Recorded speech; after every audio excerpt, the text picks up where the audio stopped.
Welcome to the TEConnect podcast. It's time to get connected.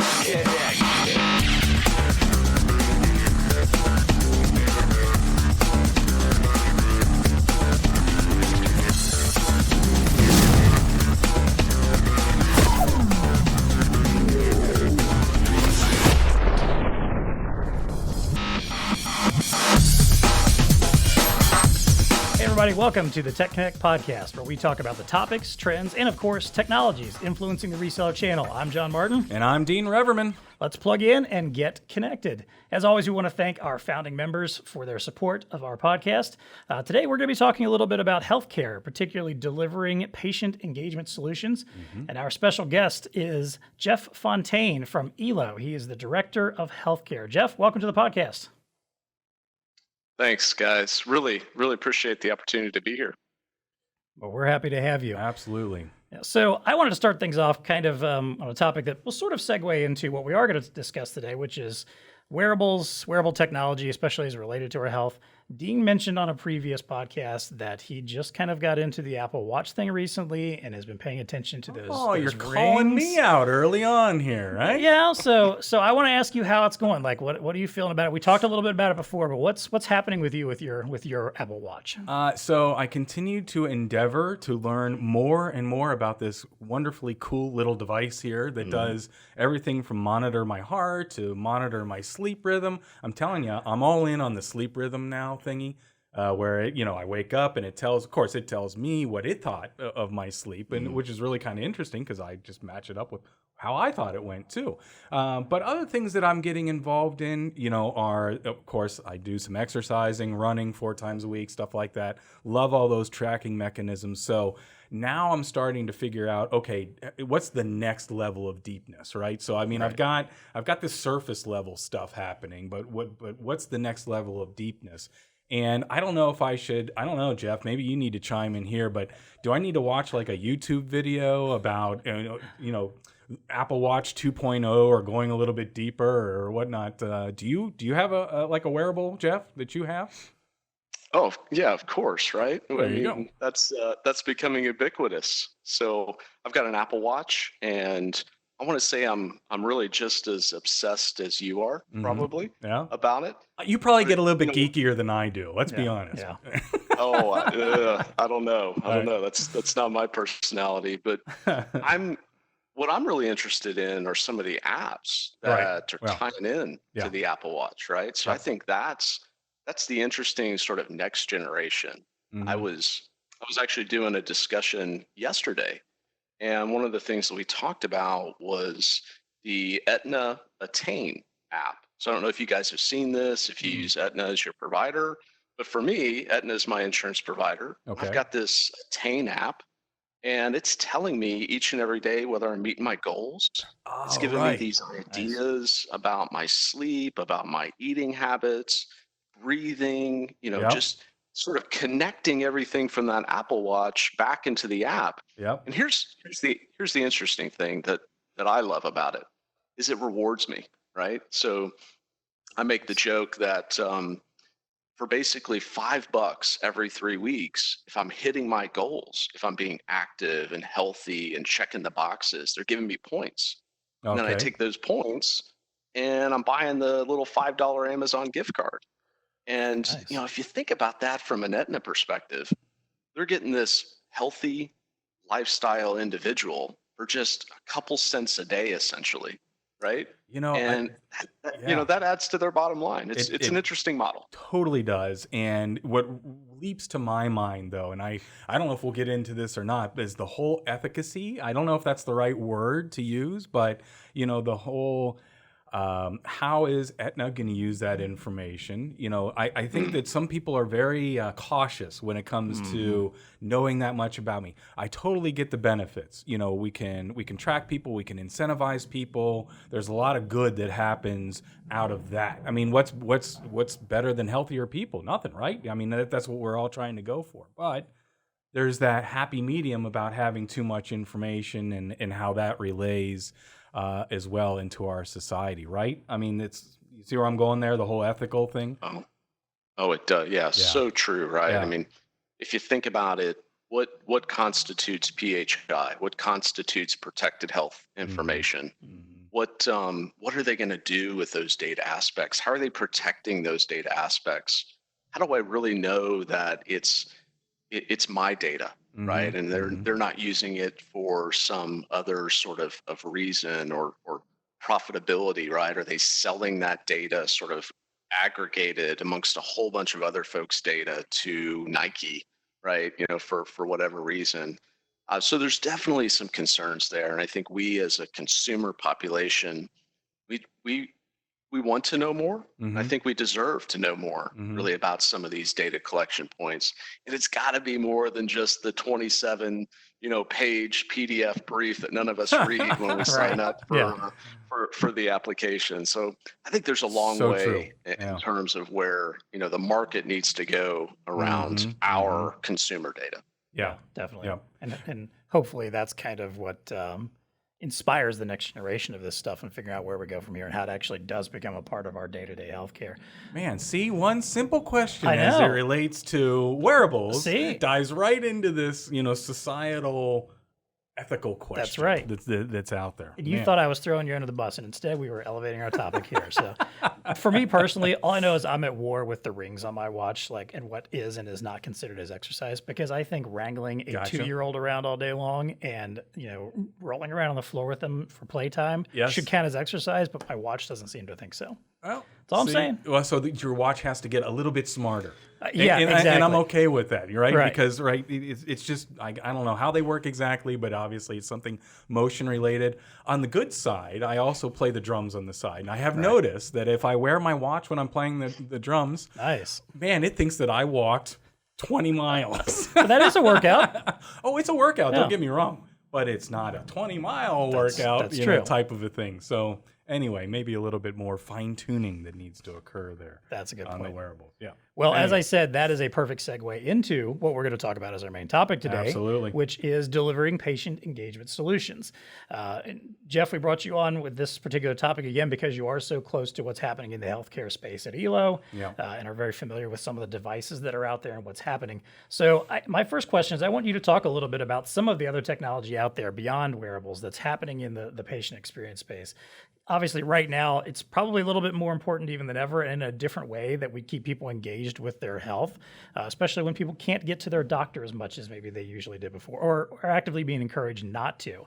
And that may play out, I think, down the road, even once we're long past the pandemic phase. But tell us a little bit about, what are some of the technologies you're coming across and that are exciting you? Sure. Yeah, great question, right? So I think what's really got my mind is the idea of mobile technology and then mobile to in-person technology within a healthcare provider. So certainly I think today's age, being in this pandemic, all the impacts around COVID-19, we're seeing a ton of telehealth usage, right? So you think about things like I can just grab my phone, schedule a quick telehealth engagement with my primary care physician.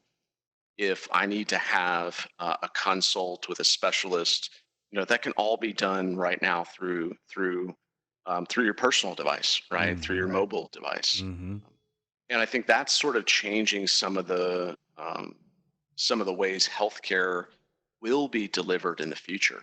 We've seen this sort of relaxation of government sort of standards, government regulations, both at the federal level and the state level for telehealth. And so that's opened the door for you or myself or any of our listeners to have this sort of one-to-one engagement with a physician.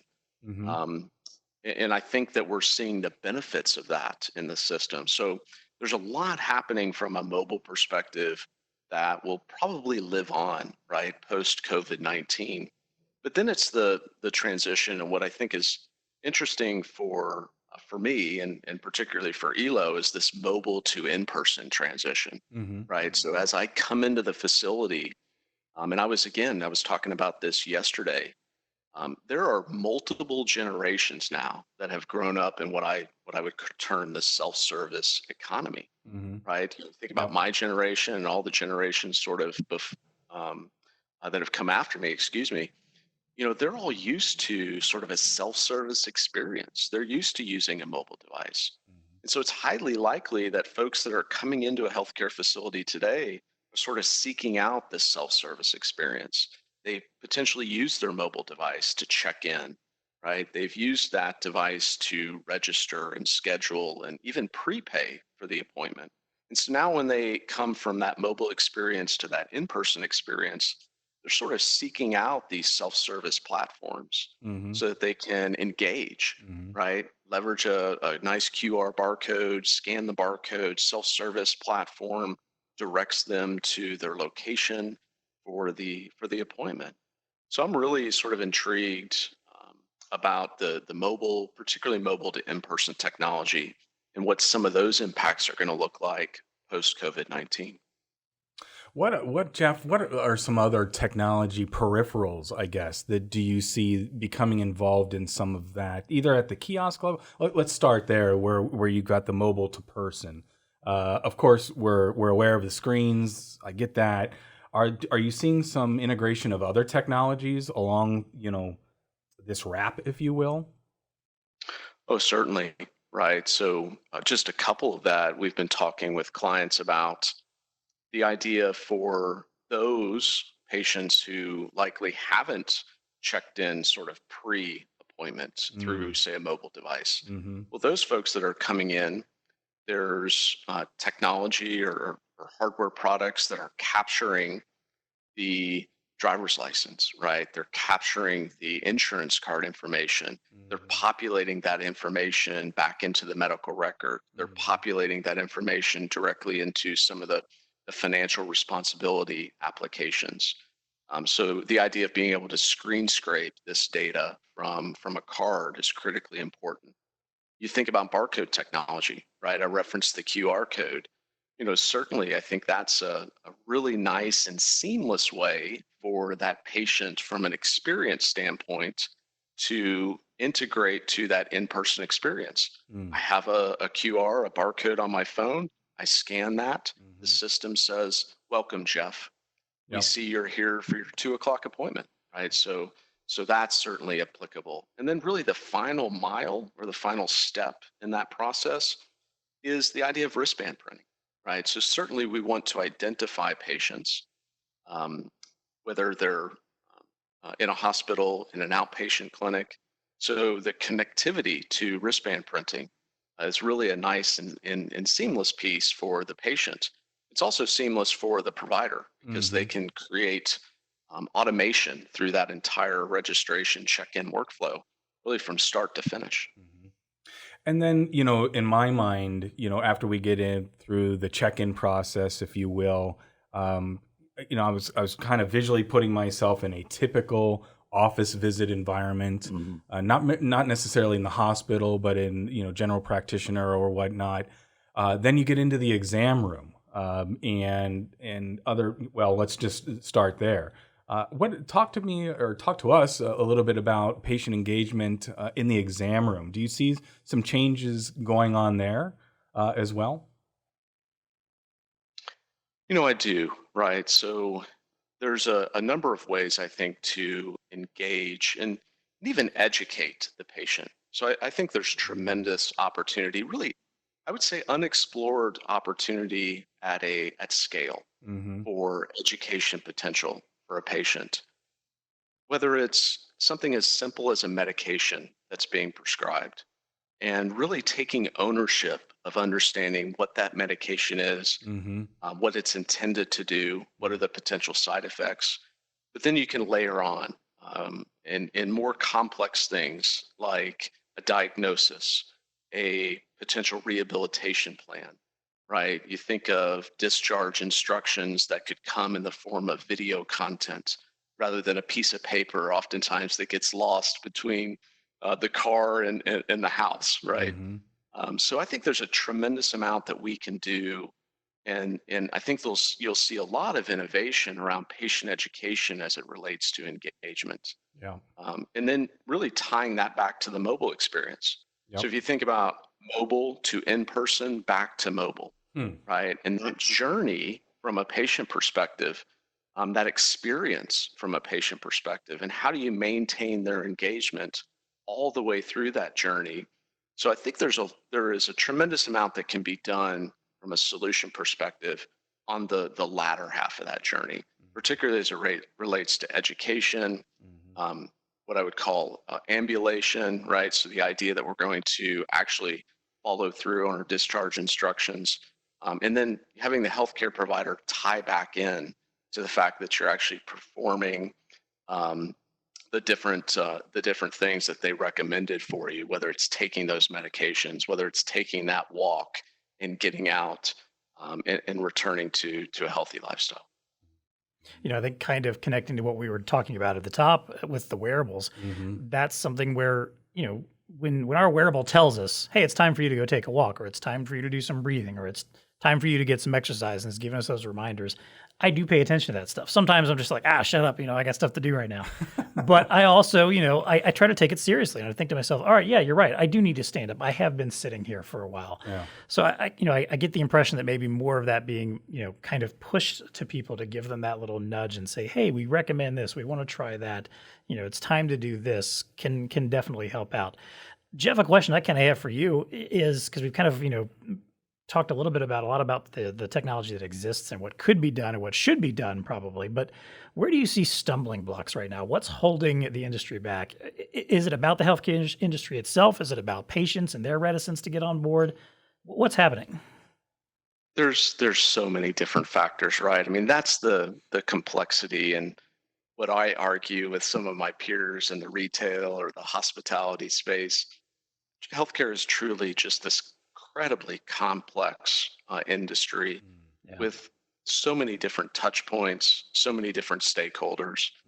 And so I think that there's difficulties, there's stumbling blocks at really each in each sort of stakeholder, right? So if you think about the hospital system, certainly these are incredibly difficult times for our hospital systems, both in terms of caring for these patients that are presenting with COVID-19 symptoms, but also certainly from a financial perspective.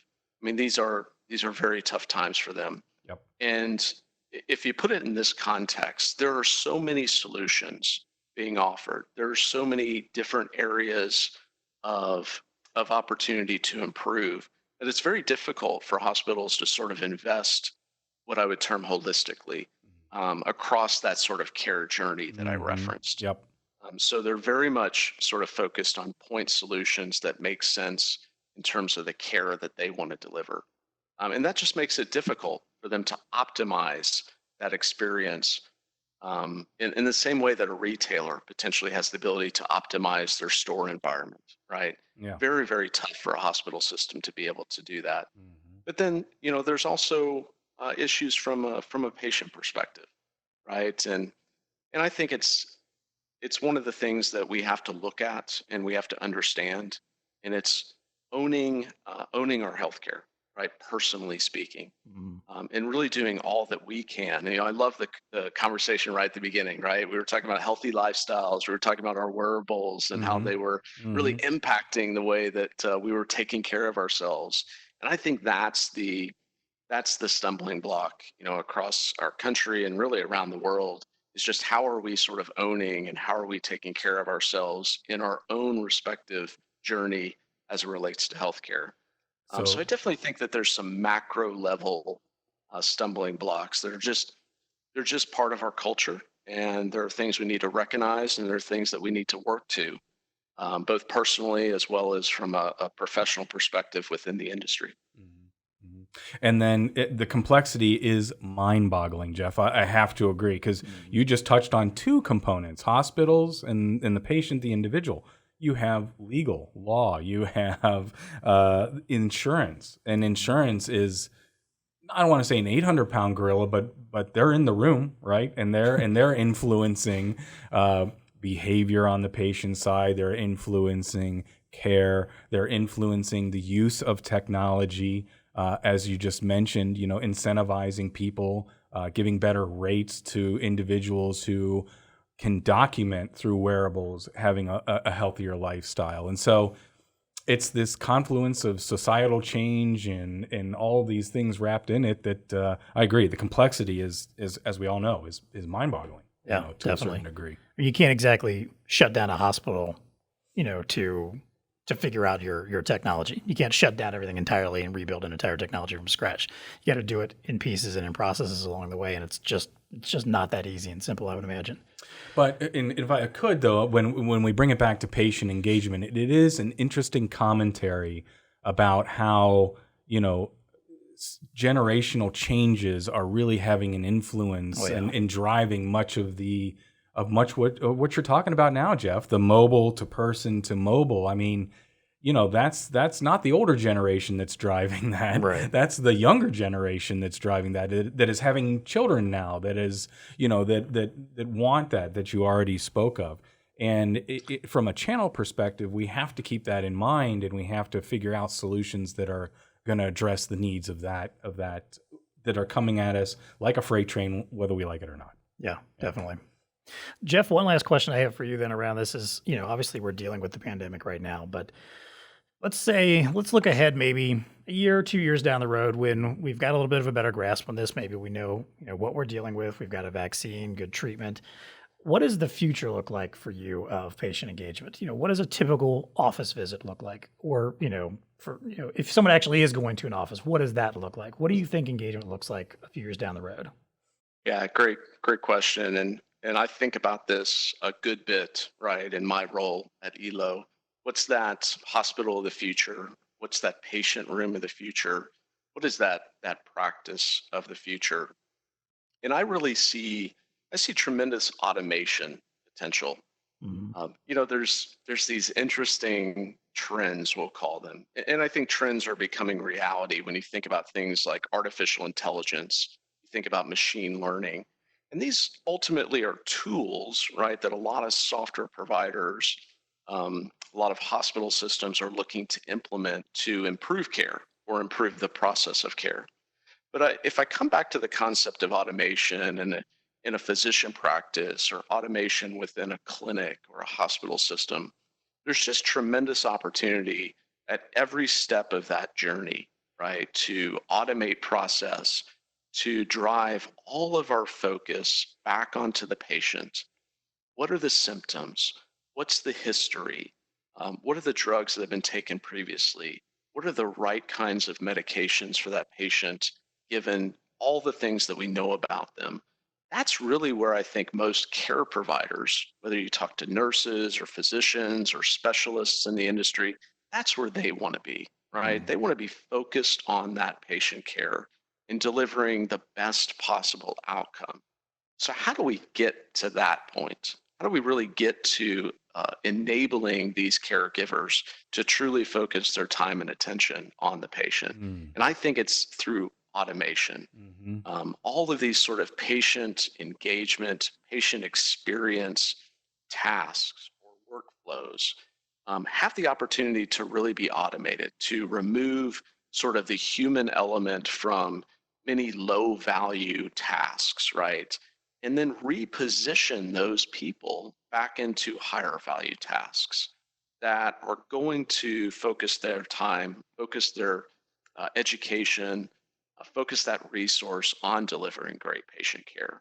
So again, whether it's through the registration process, through a payment process, through an education process, through discharge, through post-discharge, so many opportunities to automate low-value tasks in each of those sort of engagement spots so that we can place people who are really the ones delivering care. I don't care what computer you put in place, what machine learning algorithms that you've got.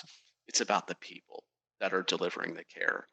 And I think that, a couple years out, 2 years, 4 years, 6 years, as we think about the healthcare system of the future, it's really just enabling those people to deliver the best care possible, which I believe we do each and every day here in the U.S. I couldn't agree with you more, Jeff. And we talked about it, at least a component of that in robotic process automation, or RPA. which is just one very small component, if you will, of an overall automation picture along the way. But, and what we talked about in our events, and we'll talk about them again coming up, is, it's a way, and maybe healthcare's not, I don't know if it's the best environment to consider RPA just due to all the patient regulations and things of that nature, but the pure concept of enabling folks to do higher level skills that is really what is an RPA is all about, is automating some of these mundane tasks, Right. The things that take time, but it's taking time away from the critical, or what humans are better at doing. So, Right. And that's not just in healthcare, but you can see RPA in manufacturing. You see it, just across the board. And the thought was trying to get resellers to embrace that mentality, to embrace the fact that they have people on staff that can start dipping their toe into such little things like RPA, and how they can make such a vast, big difference in the big picture. Kind of a little bit, just a small sliver of, I think, what you were talking about there, Jeff, when it relates to automation. Definitely. Yeah, I've actually been working on a marketing campaign recently for a company who does analytics in healthcare. And, they have a broad range of stuff that they can get into, but even just the simplest, and just what we've been working on idea is helping healthcare facilities reduce the amount of no-shows and cancellations. Just a simple, couple processes they can put into place and be able to analyze what's happening and figure out, hey, who are the kind of people that we think are going to potentially skip their appointments, or maybe won't be prepared enough for an appointment, or where do we typically see no-shows? What kind of person does that usually happen with? And using that data in order to kind of build their practice around their appointment scheduling and figure out where do we bring people in? How do we engage with them in some way? Engagement's a big part of it. Do we need to connect with them in some way in order to, make sure that they're going to show up and they're actually going to be here on time for their appointment and not forget about it or not be disinterested? Is that the one where they even incentivize people? They'll call the Uber for you if you need it. Type of thing. Exactly. Yes. Yeah, Okay. you can even do stuff like that through it. So I find that kind of stuff fascinating. That kind of analytics that can potentially be involved there in order to get people in the door and again participating in their own healthcare and being involved. So. Well, and just really back to a higher level about patient engagement. And Jeff, I think this. You could speak on it probably better than we can, but it does seem like the society's approach to healthcare is much more of a holistic approach, right? I mean, that we are more sensitive to how we interact with our insurance company, with our healthcare providers, with the technology that they're utilizing, whereas 20 years ago, probably not the case. You interacted with your general practitioner, your doctor. I went and saw my doctor, and that was it. But now you're engaging with all these other things, and it's much more about a holistic experience, right? Along the way.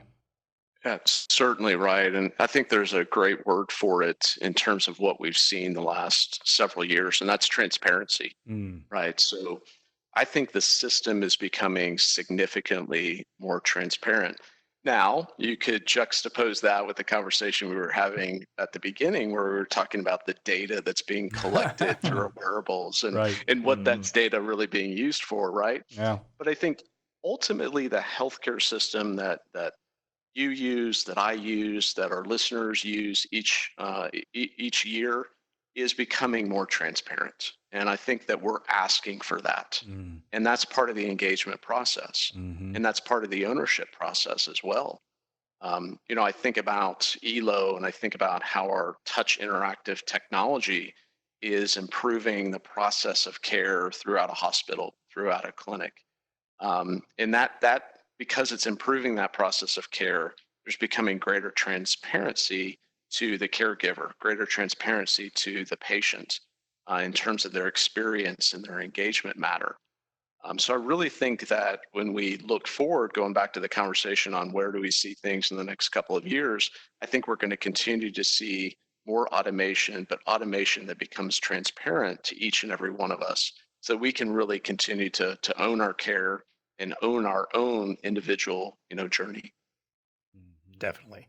Well, hey, this has been a fantastic conversation. Jeff, thank you so much for your insight. We are going to transition over to our recurring segments. But before we do, if any of our listeners are interested in giving us their feedback, things they've come across, or have any questions about patient engagement, you can reach out to us on Twitter. That's at TEConnectPod, or email us, techconnect@bluestarinc.com. We'd love to hear from you. So our recurring segments here, we talk a little bit about two things. One, the first thing is value to the VARs.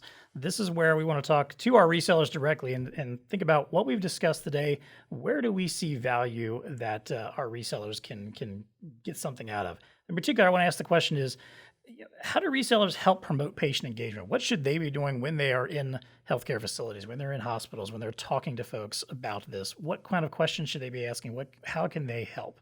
Jeff, I'll let you start off. Yeah, there's a couple of things that I would certainly recommend. One is what I would consider a little more high level.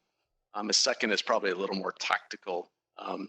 The first is, we talked a little bit about early on, all the different sort of points of the journey, right? We talked about mobile, we talked about in-person, we talked about how to engage better inside the facility from a patient education perspective, right? We chatted briefly about some of the discharge components and sort of post care.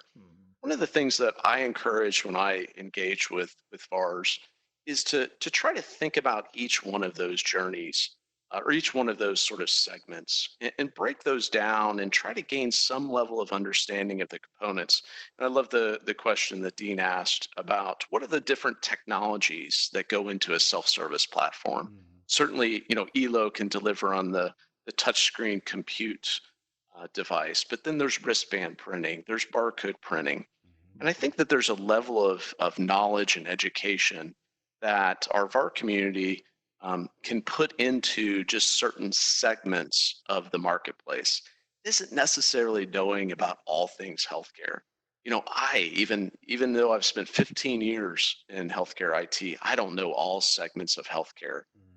So I think just becoming more educated and picking some of these segments of the market, some of these very specific sort of workflows, and breaking those down and becoming knowledgeable about them, so that you can transfer some of that knowledge to the end user, and that you can work more collaboratively with them in their respective projects. So I think that's a little high level. I get it, but I think that that's a really important piece from an education and from a knowledge building perspective in this particular market. The second thing, which would be more tactical, would be really about what I would term just options. So I think one of the things that the VAR community does extremely well and should continue to utilize is to be able to provide multiple options to a healthcare provider. So let's take a self-service platform as an example. If we thought about a self-service platform inside of a hospital, inside of a clinic, a physician office, those are likely to take many different sort of forms, many different sort of designs from a hardware perspective. And I think our VAR community could spend a good deal of time here to provide multiple options for a healthcare provider to fit those unique environments. Maybe it's a wall mount in a physician practice. Maybe it's a countertop situation for a clinic because you've got a smaller environment. But then maybe it's floor stands like we see in airports inside of large hospital lobbies as you're on your way to the patient registration point, right? So I come back to it's just about options, and then tying that to the education and the knowledge that you can garner and that you can collaborate and communicate with the end customer. I love your answer. I think that was really, and darn it, you stole some of my ideas there, because what I was going to talk about, or at least my answer, that's part of the value, was the focus. I feel like healthcare, when I put my VAR hat on, which I served in that community just a few years back, healthcare seems like it's daunting. The complexity of the marketplace, and those that are in it are awesome. But there's a lot of people that are on the sidelines. They're trying to figure out and navigate a way in. And actually, the company that I previously was with, again, we were a multimedia production company, started getting into digital signage. One of the very first projects that we worked on was passive digital signage in a healthcare environment in the waiting rooms. And once we kind of understood the environment a little bit, and Jeff, to your point, man, did we really hone in on just that technology, just that solution. And we endeavored to understand that. Right. Passive digital signage in wait rooms. And we could speak very intelligently on that, the experience, what content works, what it should look like, those types of things. So I would advocate that as well. And the complexity of the healthcare system is a good thing in this regard, in the sense that there's a lot of opportunity. Right. The more complexity there is, that just means opportunity. You got to find a niche, you got to go after it. And maybe it's a little bit of retooling of your staff and the RPA and something like RPA. Again, robotic process automation, dipping a toe into automation, retooling your group a little bit maybe, and being able to facilitate some of those things. To me, those were a couple of VAR, if you will, value to the VAR. Definitely. I think one last thing I would add is also engage with software partners. Really get out there and talk to the software community, because there are a lot of fascinating software that's available right now that is doing some of these visionary things that we've been talking about, and maybe that aren't quite getting there. Maybe they're having trouble getting their foot in the door and talking to the right people in the right places. So I think maybe touching base with some of them, finding out what they're working on, figuring out how that works with your hardware that you sell. Mm-hmm. Maybe you can create some kind of marriage together that lets you go in strong and be able to present yourself as, hey, there's a vision for the future of healthcare. We know what that vision is. We know where the pain points are, and all of us together have worked on the solution. So you can go in there strong. That'd be my suggestion, I think. And that's a really good point. If I could interject a little bit there, because I think that vendor partners are really good here, and people and vendors like Elo are awesome at it. They have an ecosystem that's already developed, that if you need help navigating, they have people on staff that are living in it, like Jeff, that are living in it daily. They're interacting with the ISV community as well.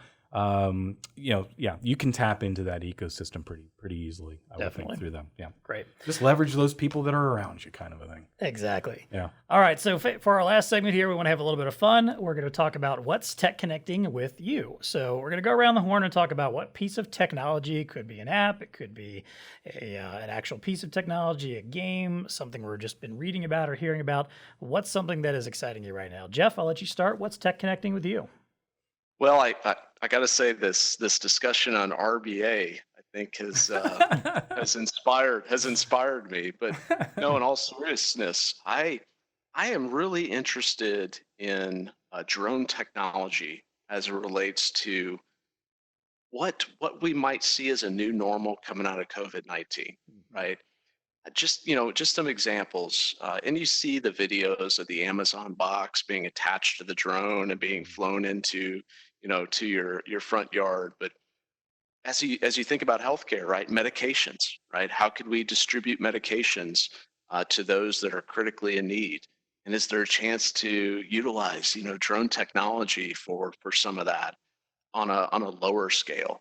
So I think personally, I'm just really interested to see small applications of drone technology in very targeted ways that drive really significant value as a starting point to that concept, growing over the next 10, to 20 years.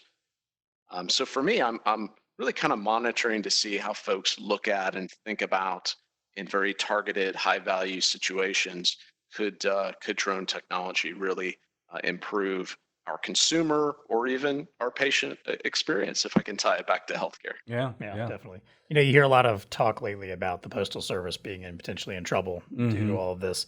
And, people don't want to see the Postal Service die. I sometimes think well, I don't really use the Postal Service. What do I care? But then you start, doing some reading and realize that in rural areas, in a lot of parts of the country, the Postal Service is the only way they get still anything. A lifeline. Yeah. The big box companies like FedEx and UPS aren't delivering there, so they still need that. And I think that immediately thought to myself, what if drone technology could help out with that? What if it could make it easier to get deliveries out to people in places that otherwise we're not going to by road? And maybe that's I don't know. Maybe that's something that could help out the postal service in the future. Yeah.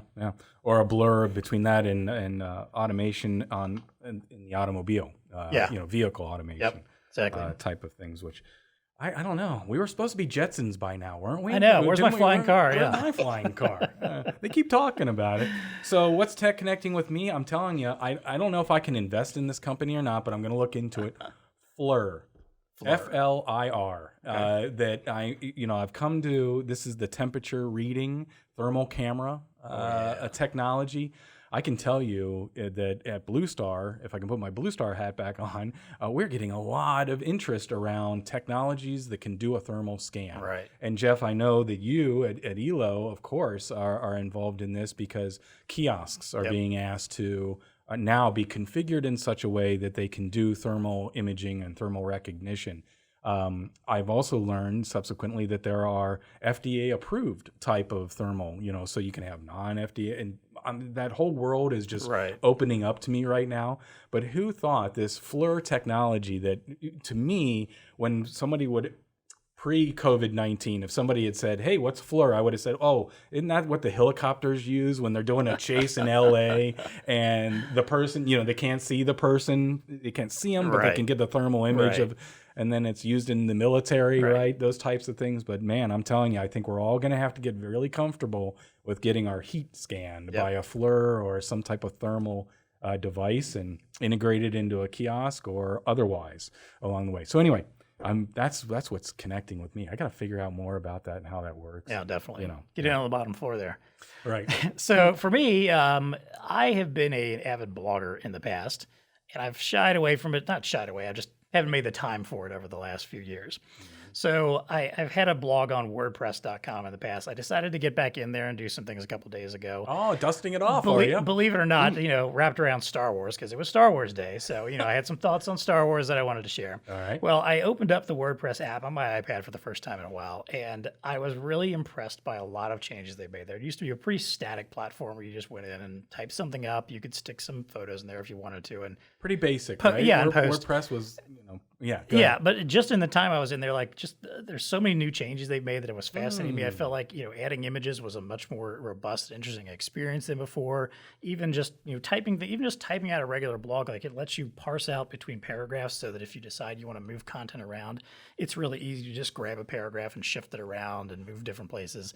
They've opened up a lot of new avenues for sponsorships and advertising and ways to get your message out to people. So I'm kind of intrigued by that, and hopefully it's something that's going to inspire me to do a little bit more blogging than what I was doing before. Well, there you go. The user experience, to tie it all back, right? That's right. You got a little bit of better user experience using WordPress. That used to be so utilitarian. Oh, right? yeah, I mean, definitely. It was like basics, and that's all you can do. So I haven't checked out that UI in a while, but maybe I should. Pretty good stuff. I highly encourage it. There you go. Well, that does it for us. It's time for us to unplug for the day. Jeff Fountaine, thank you so much for joining us today. We really appreciate your insight and help. Thank you, gentlemen. I was really happy to be here today and appreciate the opportunity. Awesome. Definitely. Well, until next time, for Dean Reverman, I am John Martin. Stay connected. Thanks.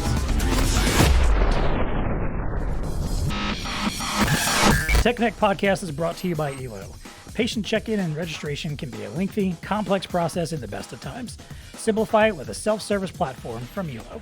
With self-service, patients can easily identify themselves, provide key demographics and insurance information, as well as complete consent forms and update their health status. ELO's range of displays and mounting options provide flexibility for your environment and accessibility to your patients.